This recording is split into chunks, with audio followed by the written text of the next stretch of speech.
Outlet Liquor is your place to buy a case. Stock up and save when you shop the lowest prices available every day at Outlet Liquor. You never have to wait for a sale. The more you buy, the more you save. Only at Outlet Liquor. What's your outlet?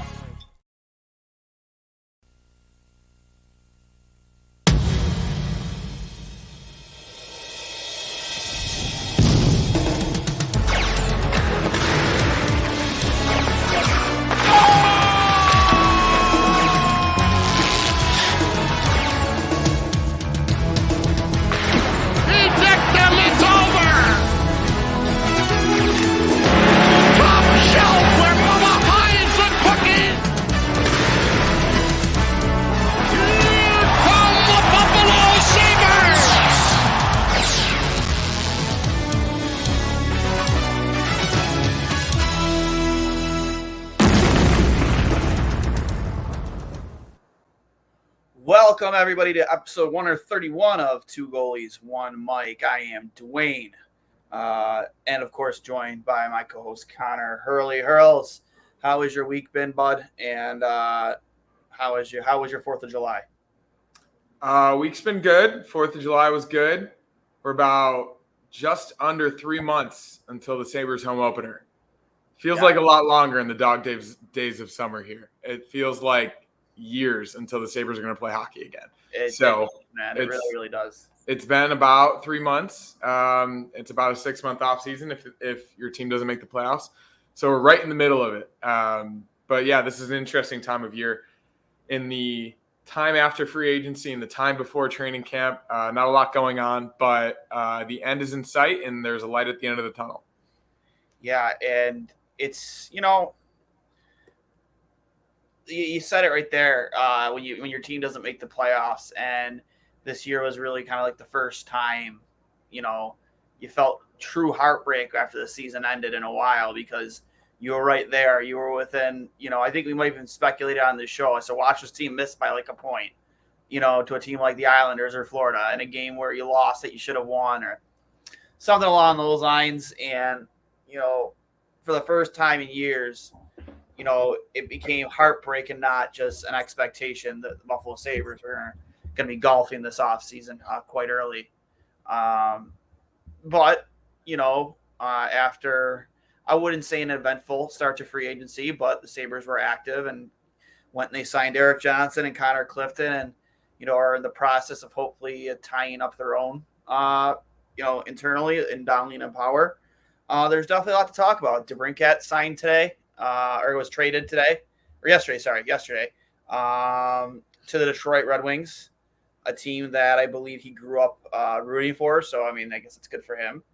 And then obviously we saw a player that we both kind of, in speculation, in hopes that Kevin Adams would go against the grain of NHL GM hood and, offer sheet Keandre Miller. Well, it's too late now. He just signed a 2-year deal with the Rangers.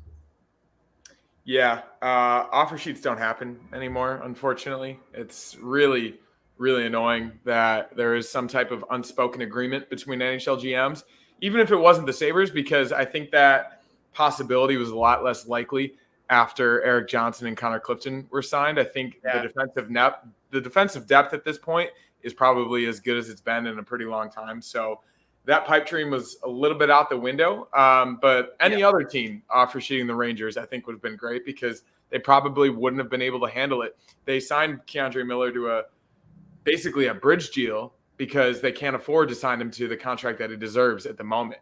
I read something today that the contract that they signed him to, I think it was 2 years, 3.4 million or something like that. It's a bridge deal. It's in the threes though, because he's a young kid. He's obviously a very good defensive defenseman, and he deserves a lot more. He probably deserves in the 7-8 range. But it's a deal that he agreed to sign in the hopes of getting a bigger contract in 2 years. So it's something that's probably going to make it more expensive for the Rangers down the line, and it's something that they felt like they needed to do right now. So it's a bit of a gamble on their part, but they're at least hoping their cap situation is going to be better in 2 years than it is right now. Yeah, it's 2 years, $3.9 million. Yeah, so it is what it is for them, and it's good that they get him locked up, and he's one of their future stars and their current stars, and it's good for them. But I would have at least liked to see a little bit of action Just from some kind of action. other GMs. Yeah, but is what it is. It doesn't really happen anymore. So No, it sucks, man. Kind of have to live with it. Speaking of like offer sheets, obviously we have some experience here in Buffalo with that with Thomas Vanek when he was offer sheeted by Edmonton. Did you happen to see that highlight? It was some type of charity game in Minnesota.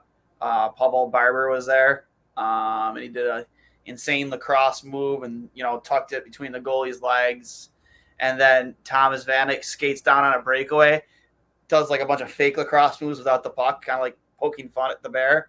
And then just classic classic Vanner just rips a slap shot on a breakaway and blows it by the goalie.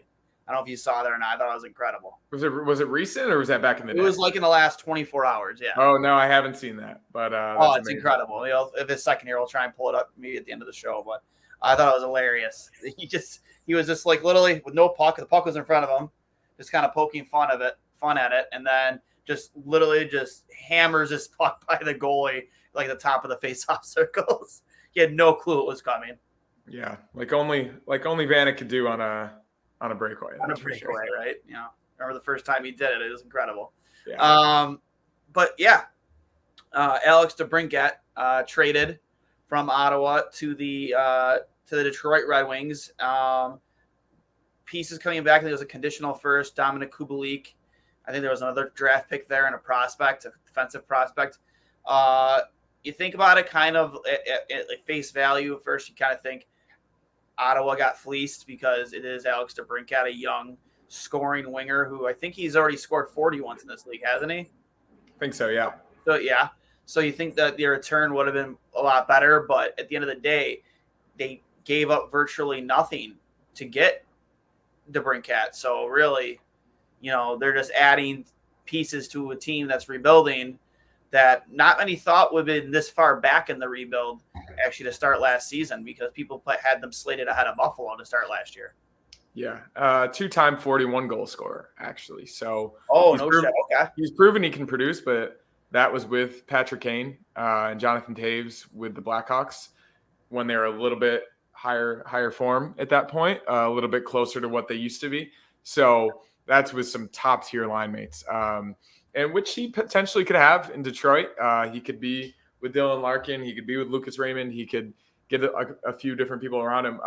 What I found interesting was the contract. 4 years, $7.7 million a year. And if you're keeping track at home, that is $600,000 more dollars than the Sabres are paying both Tage Thompson and Dylan Cousins. Yeah. So those contracts continue to be a steal, and they will always be a steal for as long, I guess they're 6 more years each. I think 7 in the case of Dylan Cousins because he just signed it this year. And even Dylan Cousins had more points than Alex DeBrincat last year. Dylan Cousins had 68 points in 81 games, and DeBrincat had 66 points. Not to mention Tage Thompson had 47 goals and 47 assists last season. So that's a bit of a joke. So they overpaid a little bit to bring one of their hometown kids home, which sometimes you have to do. I'm hoping the Sabres don't do that for Patrick Kane at some point this year. I'm not. A discussion for another day. I don't think they would. Obviously, a different situation in terms of age and future projection. But that's what the Red Wings did, and it's something they felt like they needed to do. It's interesting though because I think a lot of people would say that the Red Wings are hunting to get out of the bottom of the Atlantic, just like the Sabres are. But they're not nearly as far along at this point. Yeah. So I like the JT Compher signing. I thought that was a nice, it's a great deal. Depth contract for them. I mean, they might have had to overpay him a little bit, but sure. I think that's a piece that's going to help them in the long run. A guy who had a lot of like comparisons to players like Chris Drury and Ryan O'Reilly coming out of college. Good two-way center, but I don't think he moves the needle for the Red Wings, and DeBrincat helps, but they're still a little far ways. You have Sider. Obviously, you just recently signed Larkin finally to a long-term deal. You have pieces in place, but they're still much further away than what Buffalo was to start this past year. There's still a lot of answers you need on your blue line depth down the middle. There's a lot that they need to do, a lot they need to address. But DeBrincat certainly helps, and it's good that they got him locked up on not a long-term deal. I think it was a 4-year deal. Yeah. But, you know, still a lot to do there for sure. But with that being said, we started out the show talking, about Buffalo and what they've done, the defensive signing, bringing back a few pieces of their own, and Jost, and they brought back Rusak. I can't remember if it's a 2-way deal or a 1-way deal. Probably a 2-way, I think. But still no answer on what's going to happen with Victor Olofsson. We thought that at the draft he'd probably be gone. He isn't. Jack Quinn is going to start the season on IR or LTIR or whatever it is. Not really sure who fills his shoes, whether it happens internally or Kevin Adams goes out and finds that answer. But you brought up Pat Kane earlier. I'm not on board with Pat Kane. I mean, we might as well talk about it. He is leads the list of free agents. I'm not in favor of bringing Pat Kane here. I don't know this team is ready for Pat Kane. You know what I mean? Like, that's a signing you make when you're trying to, you're going to make the playoffs, but you want to do some damage in the playoffs, and you hope that maybe he can be a depth piece, a guy they can plug into your power play, a guy with playoff experience who knows how to win, knows what it takes to win. I don't know if the Sabres are quite there in that situation yet. Do I think they're going to be a playoff team? Yes. But do I think they're a playoff team that's in a position that is ready to go and sign Pat Kane? No. Then you have guys like Vladimir Tarasenko are still out there. That guy's a little longer in the tooth too. Like, I don't really know in terms of where you go if you are going to try and find externally a replacement for Jack Quinn. But me personally, we've talked this before. I want that answer to come internally. Yeah, I mean, ideally that would be the case, and I think Kevin Adams and Don Granato are kind of hoping for that as well, whether that be Yuri Kulik or Matt Savoy or even Zach Benson, like we talked about last week. One of these young guys to step up, I think, is their ideal solution. But at the same time, like, that's asking a lot from 18, 19-year-old kids. You never really know how their games are going to translate to the league. Obviously, Jack Quinn and JJ Peterka were very, very good as rookies last season, and their skills from the AHL translated pretty well to the NHL. But at the same time, they were 30, 40-point scorers. If you could bring a guy in with a little bit more consistency, with a little bit more jam in his game that's played in the league for a long time against these older guys, more physicality, I think they have to at least look at those options. A name I've seen floated around in the past few days is Thomas Tatar. I think he potentially could be a really good option. Probably is not going to cost you that much, but also he's going to bring that experience that you need in a middle six role on the wing. He's a proven goal scorer. He had a pretty down playoffs, only 1 point in 12 games with the Devils this past season. But I think he had 60-plus points. He's proven he can play in this league. He's a veteran guy. He's played in the playoffs. He's played on a lot of good teams. So a guy like that, I think, would be really good. In terms of the Pat Kane discussion, I think it really comes down to price, and it comes down to fit. I personally think in the $3 to $4 million range, that's obviously a hometown discount. Maybe someone's going to give him more. He's obviously the type of player they already have. Pretty strong offensively, doesn't really do much defensively. I personally think he's basically a better version of Victor Olofsson still. So I think it depends. But on the flip side of it, can you imagine the boost in the story in the homecoming that the Sabres signing Pat Kane would bring? That is something that cannot be underestimated. Jerseys, the hometown kid, jersey sales, that first game, everything about it would be absolutely incredible. The feeling that it would bring to the city is not something that can be understated. So as much as you can say that analytically he's not a good fit, stylistically he's not a good fit, everything else, what Pat Kane would bring to the Buffalo Sabres coming home at this point in his career, at this point where the team is, I think is something that you absolutely have to think about. Yeah, again, I'm not – my question is, do I want to hold a player back because of Pat Kane? Yeah, I think that would just be a year or two, and I think that type of development is worth it. So scenario, Zach Benson comes into training camp and just shocks and awes everybody. Everything is advertised and more. He's out there, walking around Owen Power or whomever, fill in the blank, and just really impressing is making it very, very hard for management to send him back to junior.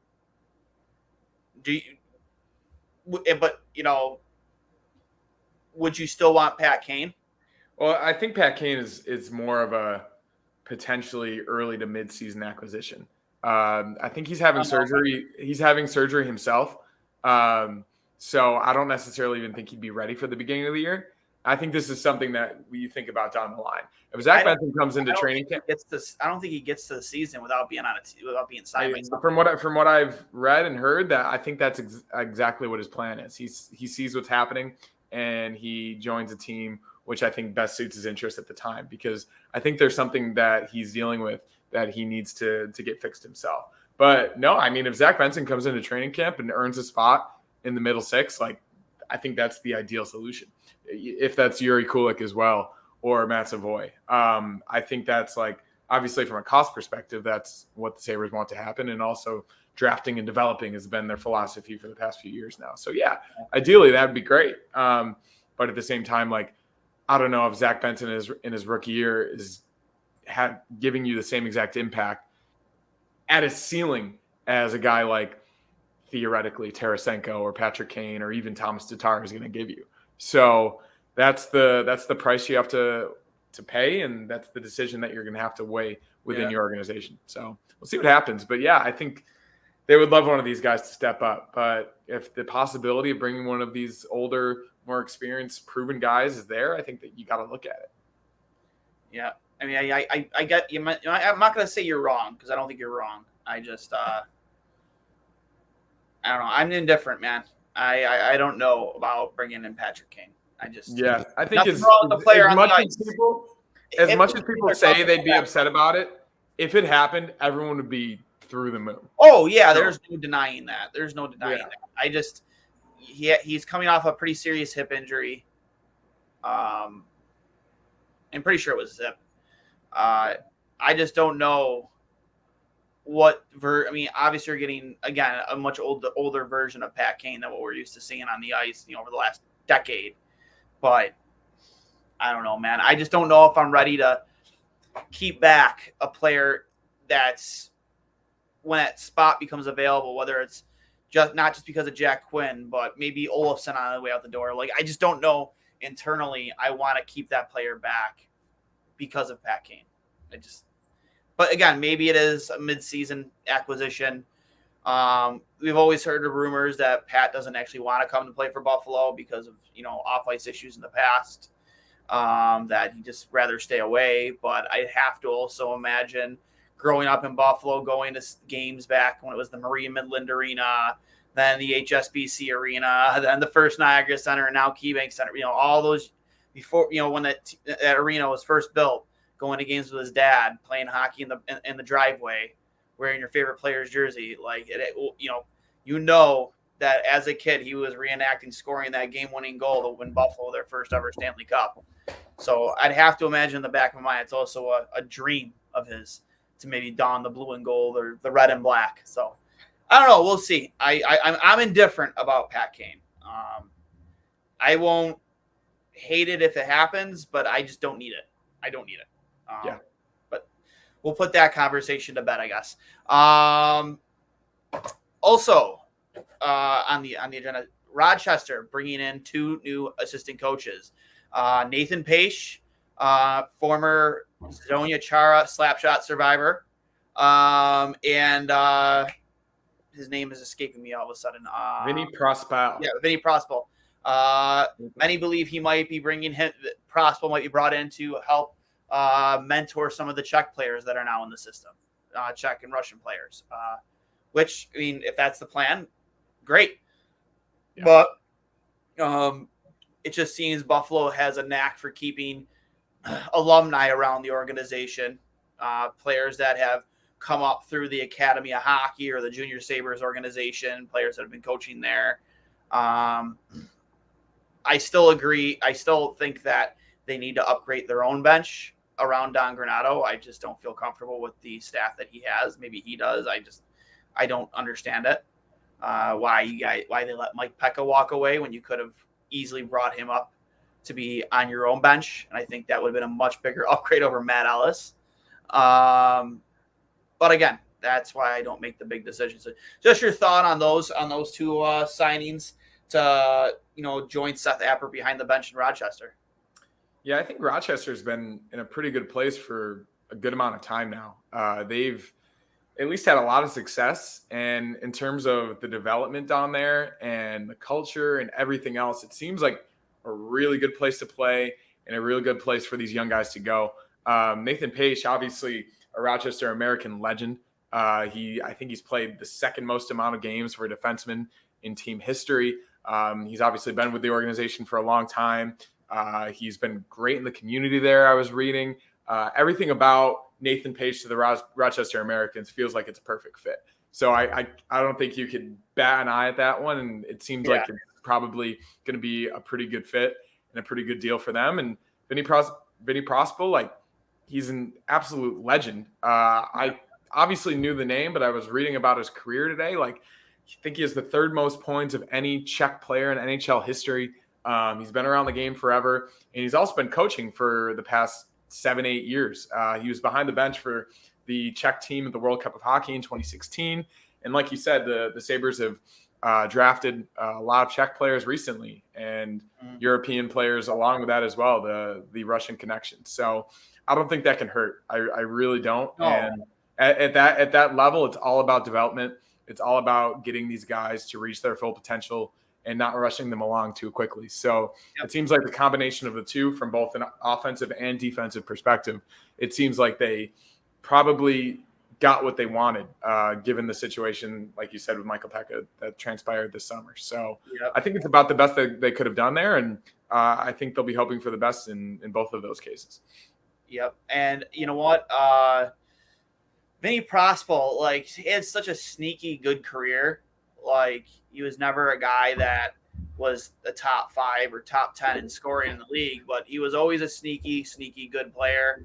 I didn't even know he was coaching. When I saw that name, that hire, I'm like, Vinny Prospel, like, what? Like, that guy's still hanging out? Like, I didn't even know he was coaching.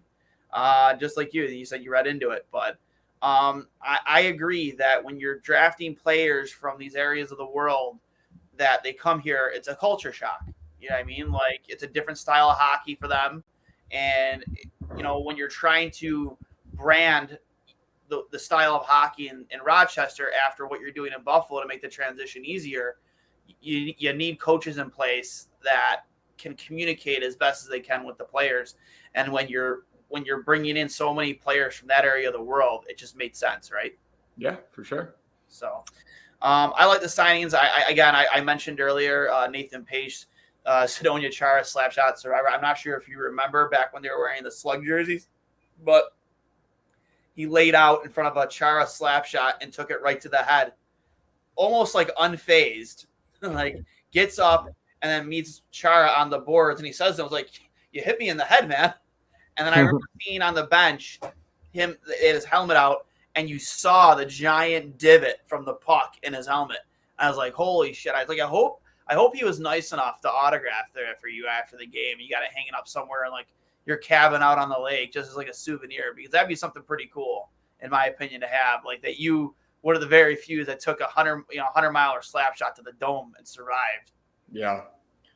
An absolute warrior. I saw that highlight when he was signed yesterday. Like, first of all, like, just going headfirst in front of a slap shot is just a wild move, especially an NHL slap shot, but let alone Zdeno Chara, which is probably 105, 106 miles an hour. That is just, I don't know how he was able to get up from that, especially back in the day. Those helmets don't feel like they would have the ability to withstand that type of power, but gosh, he's lucky. But yeah, that video is pretty wild to see right now. Yeah. Another signing in the this offseason, actually just about a couple days ago, Philip Zadina, after being waived by the Detroit Red Wings, picked up by San Jose, former top 5 pick, I believe, right? Yeah. Zadina's a top 5 pick. Gets a second chance in San Jose, a fresh start. on a team that's also in the midst of a rebuild. Probably trading Erik Karlsson from what I saw from Elliot Freeman in the next coming couple days. Looks like it's between Pittsburgh and Is it Carolina? I think I saw Carolina somewhere. Yeah. That'd be interesting to see a reunion between him and Brett Burns. Gosh, that defensive core would be absolutely insane. And to add a guy who can move the puck still, that coming off a 100-point season, like Slavin, Burns, Orlov, Carlson, that would be something. Yeah, I mean, that's pushing all your chips in the middle, right? Yeah, I mean, they kind of have to at this point. Like they've been there for a few years now and they haven't gotten over the hump. So yeah, if you go out and trade for Erik Karlsson after the season he just had, like that is really, really going for it. I'd be interested to see it. And of course, he's got to hope he stays healthy. Yeah. I've always been a big fan and a big supporter of Erik Karlsson, even though, like, I personally, up until this past season, I wouldn't have wanted him on my team because obviously the price tag it would cost, the contract you'd be taking on, even if San Jose it was to eat some of it, it's still a hefty contract to take on for a guy who has had trouble playing an entire season for quite some time now. But I've always just loved his swagger, right? Back when the mustache, the pointy tipped mustache, just the flow. I know he's kind of geared away from that now, but I've always loved Erik Karlsson and his game. He's just he was it was and still is a good ambassador for the game, but it's always such a fun player to watch. Yeah, he's especially last season. You saw what he's capable of still. One of the best offensive defensive seasons in the history of the NHL. He plays with so much creativity, so much skill from the back end. It's seriously almost unlike anybody can ever do. It's Bobby Orr-esque, to be honest. Yeah. That's the closest comparison. Brian Leetch, maybe. And it's what Rasmus Dahlin potentially could get to. I really do believe that in this current system and what we saw last year and even the end of the year leading up to that. It's the type of offensive potential that he has. And I think it's a guy he's modeled his game after, obviously growing up. And it's the type of game that he's willing to get to.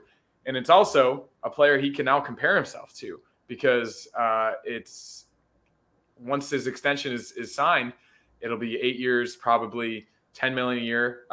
He will be the third highest paid defenseman in average annual value of any defenseman in the NHL. I think it'd be Erik Karlsson, Drew Doughty, and then Dahlin. So we'll see what happens when that actually comes through. But yeah, it's someone that he can actually put himself tangibly up there with now, and that's probably a pretty wild thing for him to say.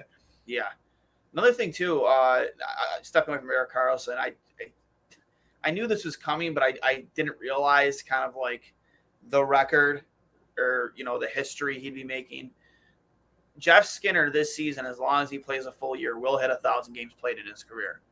And it is absolutely batshit crazy to me that a player that has been as productive as he has over the course of his career, especially 5-on-5, that man will hit 1,000 games, barring injury, and never appeared in a single playoff game. Well, he's had some pretty unfortunate circumstances. He's gotten really unlucky at the times he's come up with both the Hurricanes and the Sabres. I guess he's only had 2 opportunities, but he's with the Hurricanes before they really got good. Mm-hmm. And then he was with the Sabres after the rebuild, and he's been there through 2 rebuilds now. So hopefully this year ends that drought. Yeah, so I hope so too, man. Sneaky great numbers. He should at the very least in his career be a 400 goal scorer. Who knows? Maybe if he plays long enough, we could be looking at a 500 goal scorer in his career. I hope he ends his career in Buffalo because he's a fun player, fun guy to watch on the ice, and a fun guy off the ice.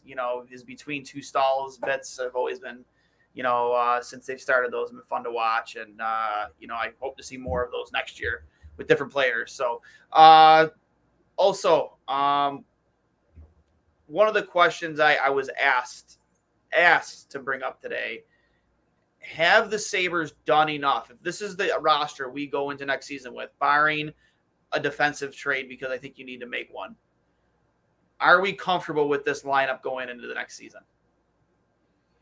I say yes. And I really do think that's dependent upon the consistent growth and development of Devin Levi. And I think that also speaks to their confidence in him after what they saw in the last 7 games of last season and what they've seen throughout his career from juniors into college into where he is now. I think they're as confident as they are with the defensive additions that they've made and where their forward group is and drafting and developing, like we've talked about, and potentially guys stepping up, that they're confident with him as their 1A starter this season. And whoever that second guy is going to be. The Sabres have only really made noise in the history of their franchise when they've had really good goaltending. When that's either been Dominic Hasek or Ryan Miller. You go back to Tom Barrasso back in the day, and even before that, back in the 70s. And Barrasso was the last goalie, I think, at this age. I mean, I think Barrasso was actually 18 or 19 years old when he won the Vezina and the Rookie of the Year. Yeah. But that's a completely different game, too. Oh, yes. Yeah. But comparatively, yeah. Historically, he would be the last one to step in at such a young age and had the impact that he had on that team in particular, that Sabres team. You kind of hope that you get some type of shade of that, some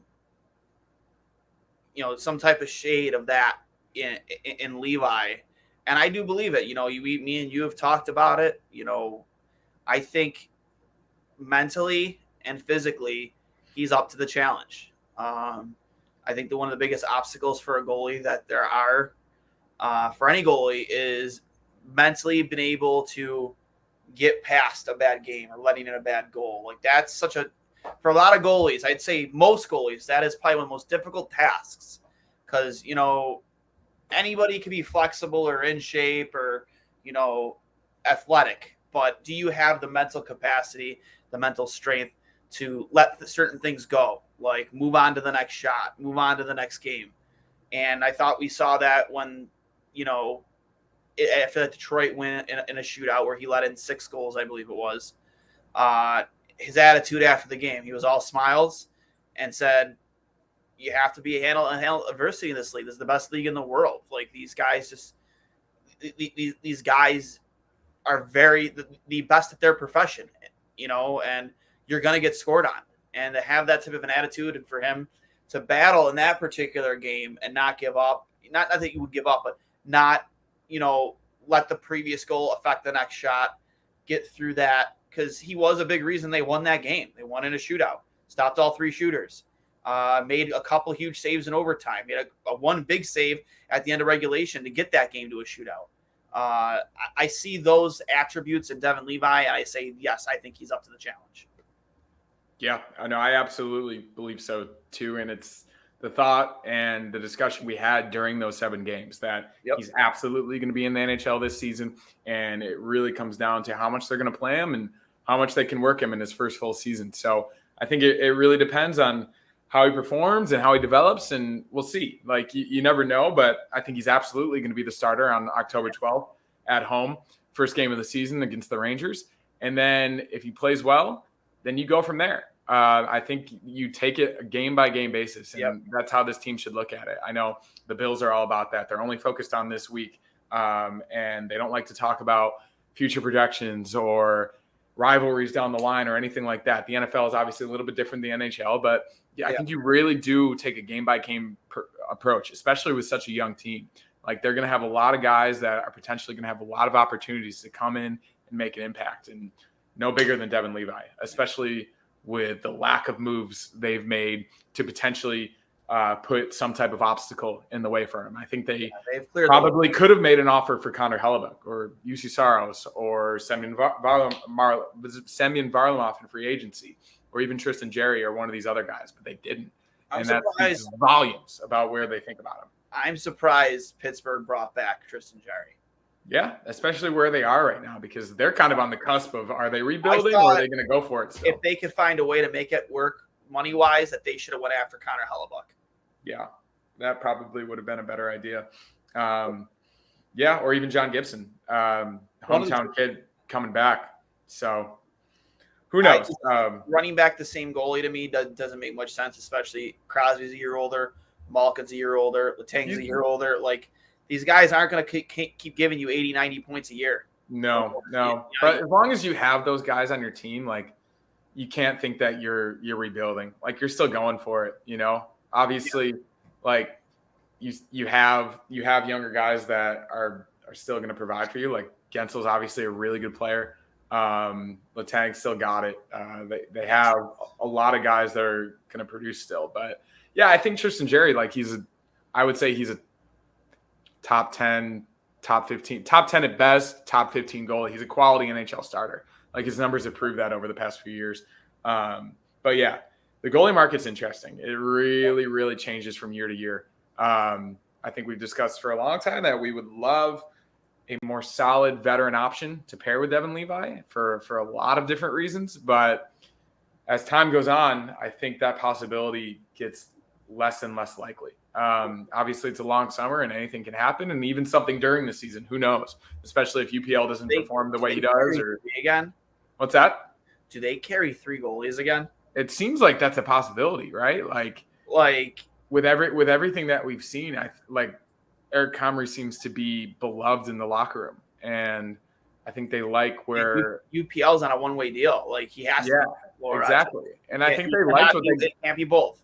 For the most part, I think they liked what they got out of him last season, especially with the defensive liabilities that the team had, and they're hoping that at least that's a little bit better this season. I think it's a possibility, and I think fans would hate it, and I think it would be. Oh, they will. They'll absolutely. I think it'd be discussed and debated until the cows come home. But, like, whoever you stand in there, if they play fine, like, they get you wins. I don't think it really matters, right? Like, obviously, Levi's the number one option, and you go from there. But yeah, I don't know. As long as there's consistency, and as long as there's guys back there that you can trust, and defensive responsibility, and less puck watching, and more responsible coverage in front of the net, like, the entire situation is going to be better, no matter who's back there. So, we'll see what happens. Yeah. And hopefully we get these Dahlin and Owen Power deals worked out this week. I know it was originally rumored that would happen on on July 1st. It hasn't come yet. Seeing the number for Keandre Miller, who I believe is only like a year or two older than Owen Power. I don't think there's much of a difference in age. I mean, Keandre Miller wasn't a first overall pick, but he's been a very effective defenseman for the Rangers. Do you think that negatively impacts the number that Owen Power probably wishes he might get? I don't think so. Keandre Miller is 23, and he's played most of 3 seasons in the NHL already. And Owen Power is 20 years old, and he's had 1 full season. So I think his projections are way higher than Keandre Miller's. I really do believe that. They're about as high for any NHL defenseman not named Rasmus Dahlin, especially at the age that he is. So I don't necessarily think that affects him. I do think a bridge deal is a possibility. I also think it's different than what Rasmus Dahlin signed. He had a 3-year, $18 million deal back in 2021. So, but he had already played 3 seasons in the NHL too. So that is also a little bit more similar to Keandre Miller. And also, like, Rasmus Dahlin's career didn't start as good as Owen Power's. So I think what he did in his rookie season puts him in a different stratosphere than even his own teammate. I think if they're able to find a common ground there, whether that be a Dylan Cousins, Tage Thompson type situation, or it's a bridge deal, I think they try to do what's best for both the player and the team. Because it seems like he's also a really good fit in the locker room, and clearly he's going to be a solid NHL defenseman for the next 10 to 15 years. So, no, I don't think the Keandre Miller deal affects Owen Power. I don't think so either, but it's a conversation that for sure. Just think that. I think Owen Power is arguably better than Keandre Miller already. I don't think it's even arguable. I think he is. Yeah. As a 20-year-old log, 19, I think he started the year at 19 years old. 20, I'm not sure. He's a unicorn. He did from day one. It's tough to put that type of faith into a rookie defenseman, but the Sabres did, and I thought he thrived. And now hopefully you find that his version of Samuelson in Clifton, and you see a leveled up Owen Power offensively, because I don't think you could really let him off the leash last season because of just the lack of faith in whoever his defensive partner was from night to night.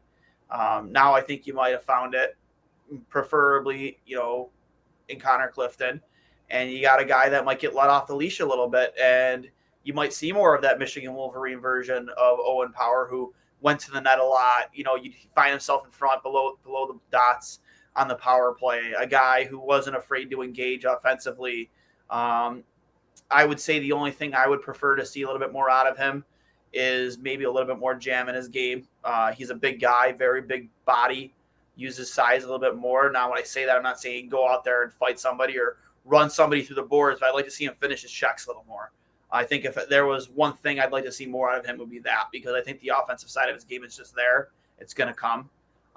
You don't have to bait it out of him. I think it's just having the stability in the guy next to him is what's going to help that. Whereas what I would like to see the improvement in Owen Power is just playing his size. I think that is what I want. I mean, I think a more physical presence from the entire team. Yeah, I think is absolutely paramount, given the type of game we watched them play the past couple seasons. Of course, like, their offensive upside is through the roof.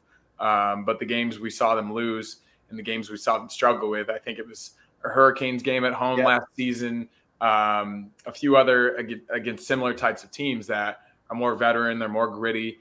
They get down low, they forecheck.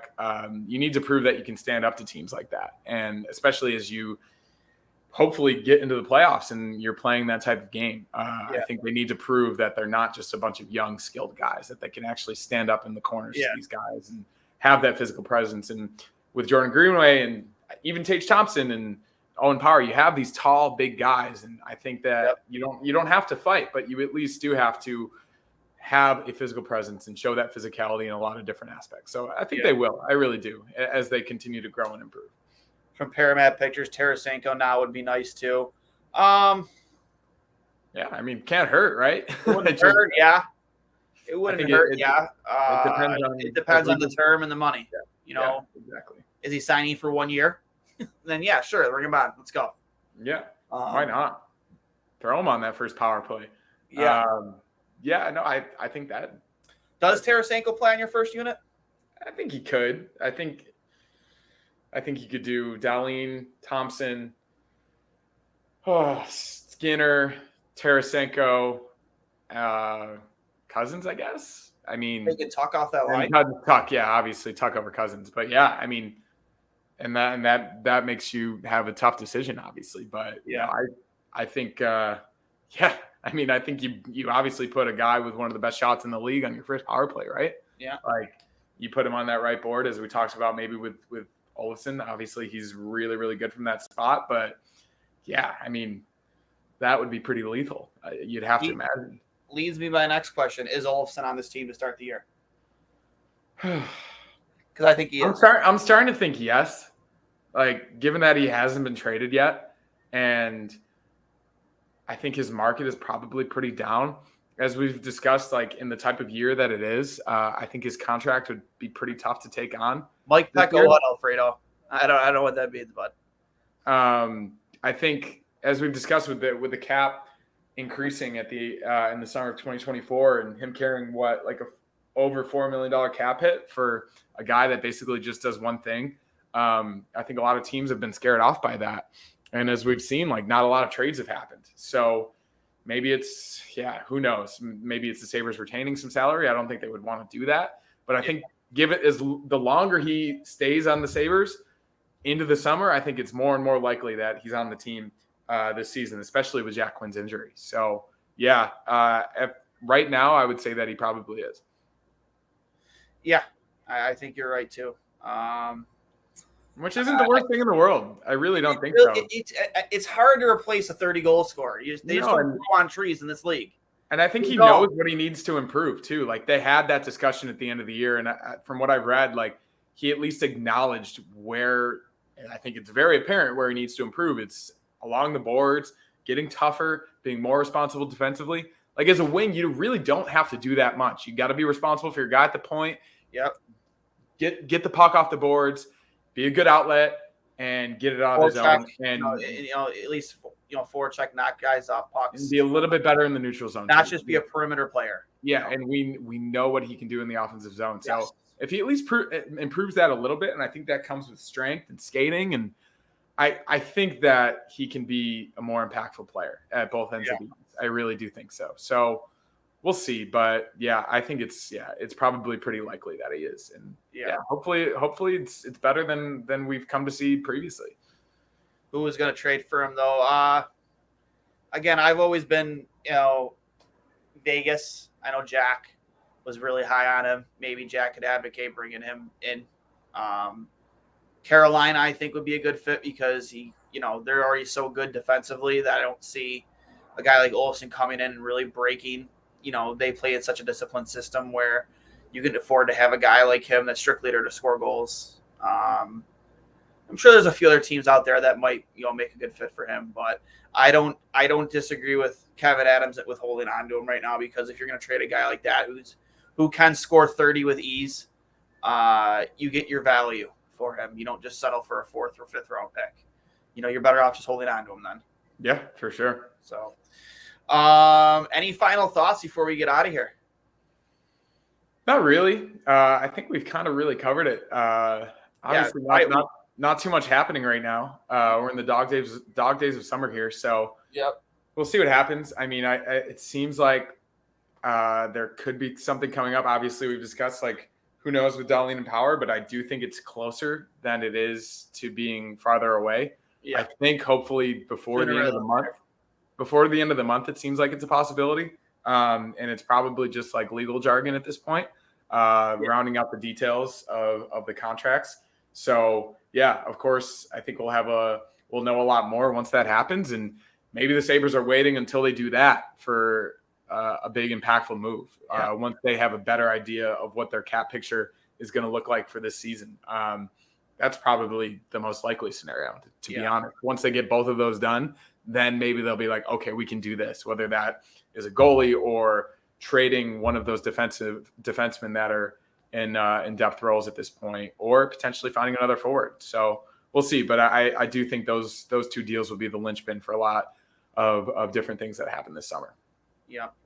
Off topic. I myself, and I'm not sure, what was Sons of Anarchy? I don't know if you're familiar. Everyone's familiar with that show if you watched it. Was that really filmed in California? I've never seen it, but really? If I had to guess, 75% of shows are, or at least the older shows, not as much anymore. I'm hooked on that show right now. The film and TV industry right now out here is just a mess. So many people are on strike. Writers are on strike. Directors are on strike. Everything about it. So I've seen certain scenes, and based upon what I've seen, the canyons and the mountains and the deserts and everything else, it looks very California, but I can't confirm that for you, but you can probably look it up. Yeah. Actress Kim Coates, apparently a Buffalo fan. Love to hear it. But I'm hooked on that show right now, man. I've heard it's great. It's something I've always wanted, a show I've always wanted to kind of get around to watch, just never did. I was bored. I watched the first couple episodes of the first season. Absolutely hooked. It's all I'm watching right now. I'm just about to finish the second season. After I just finished Yellowstone, they're in their mid-season break right now. Obviously, after we just recently heard that show's getting canceled. This is going to be the final season, which I think is a mistake personally. But I've loved watching Yellowstone. I'm in it right now with Sons of Anarchy, just having such a blast watching that.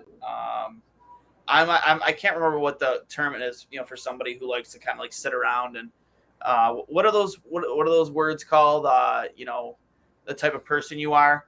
I'm a person who would rather be inside, just relaxing, taking naps. Introvert. Introvert. Yes.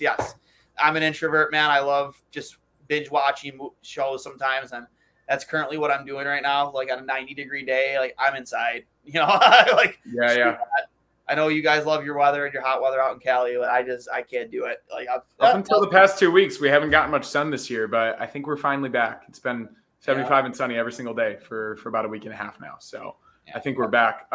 Actually, tiny bit of news. I think I will be able to come home for the home opener. Let's go. The Bills also play the Giants. First Sunday Night Football home game for the Bills in God knows how long. Yeah. The Sunday after the home opener against the Rangers. So I think I'm going to be able to come home for both of those games. So maybe we'll be able to finally meet in person. Yeah, let's go, buddy. I'm pumped. Yeah, we will. We'll definitely get to a game for sure. It'll be a great time. Get you down at KeyBank Center, formerly known as KeyBank Library. Now it's back to where it should be, the KeyBank Center. Also, shout out to Dylan Baker. Met him today. I was walking out of a store buying after work and recognized me, I guess, from the show on YouTube, and said he loves the show, and I just want to give him a shout out. He says it's like, yeah, you Hurls and Cully, just love watching you guys. So I've got one too. My sister's back in Buffalo, and she was down at a brewery at one Seneca place. His name is Dave. He says he's seen the show before. He makes a beer. It's called Other Half, Tables on Tables, India Pale Ale. So, Dave, if you're watching, shout out to you. Thanks for watching. Yep. Appreciate the support. I have to try this beer. It literally has a dude jumping through a table is the label. So it seems right up our alley. And one Seneca Tower down there in downtown. So if you get the chance, are you the one? Are you the one leaking the pictures of Josh Allen and Haley? Is that no, those that's ridiculous. Those are agency photographers that it's like down in Cabo. They have these like long range lenses, and they do it for like a variety of different celebrities. But they like are literally out on boats, and they are able to like take photos from they don't work for TMZ. It's a bunch of different agencies, but the New York Post got the first photos of Josh and Haley, and now that they're like an item, thankfully we got the photos of them like proving they're an actual couple. So that was a big story. I just never seen so much attention, just a couple kissing. I mean, he had to know what he was getting himself into. Well, I mean, he already his status in the world right now. Obviously on the cover of Madden, he's the most polarizing couple as may have ever seen. I'm so proud of him. Yeah, exactly. I think it's great. Haley Steinfeld's amazing. Yeah. I don't know if you follow Friday Beers at all, but she's been the Friday Beers girl for a long time now. Yeah. After they got ignored by Dua Lipa, she seems really cool. She seems really nice. She's obviously very talented. So is he. I think both experts at throwing things with precision. Yeah, exactly. I think it's is that a Marvel reference? Yeah. Okay. I haven't seen any Marvel movies. Yeah. So, I think it's the perfect pairing, and they're probably the hottest young couple there is right now. So shout out Josh and Haley. We love you guys. Love you guys, right? Speaking of that writer's strike, it's actually holding up a movie I've been waiting for a while. The reboot of the Blade franchise. Or the Wesley Snipes movies with Blade. I forget the actor that has taken the role. I forget his name. He was in the Green Book. But that's one of the reasons why that movie hasn't been released yet. Kind of disappointing to me. I've been waiting for that one to come out for a while now. So I haven't seen those either, but I'll get to it. What? I don't know, man. I'm not a huge movie guy. I've tried to be a little bit better about it recently, but there's a lot of definitely an easy watch for those three movies. But I mean, if you're a Wesley Snipes fan, I guess it's something you should watch for sure. But I'm just about all tapped out. Short one, under an hour today, guys. Remember, this has been brought to you by Outlet Liquor, the place to buy a case over on Georgia Boulevard. When you get over there, let them know the boys from Two Goalies with Mike sent you. They'll take care of you. Hurls, it's been a pleasure. Excuse me, a little burps there. I got nothing left. So, actually, breaking news. My girlfriend just messaged me. Her nephew's team won their playoff game 15-1. Wow. So we'll click for them. Close one. Close one. Really close. Look at the golf clap. I like it. So did Victor Olofsson play and get 2 empty nets at the end of the game? Well, it's baseball. Oh, okay. Not hockey, baseball. Yeah, I probably should assume that. Playoff baseball. Middle of summer. Hey, I mean, what's the equivalent in baseball of an empty net goal? I mean, like a single or a double, like when you're up by 10 runs, just like adding insurance runs onto the end of it. Maybe a home run, I guess. I don't know. Is that when they put their out of relief pitchers and they just throw a backup catcher like a position, position player pitching. Yeah, he just throws knuckleballs. Yeah. All right. Yeah, you just go yard off one of those guys. Yeah. But yeah, congrats to him. And we will talk to you guys next week. And we'll see you soon.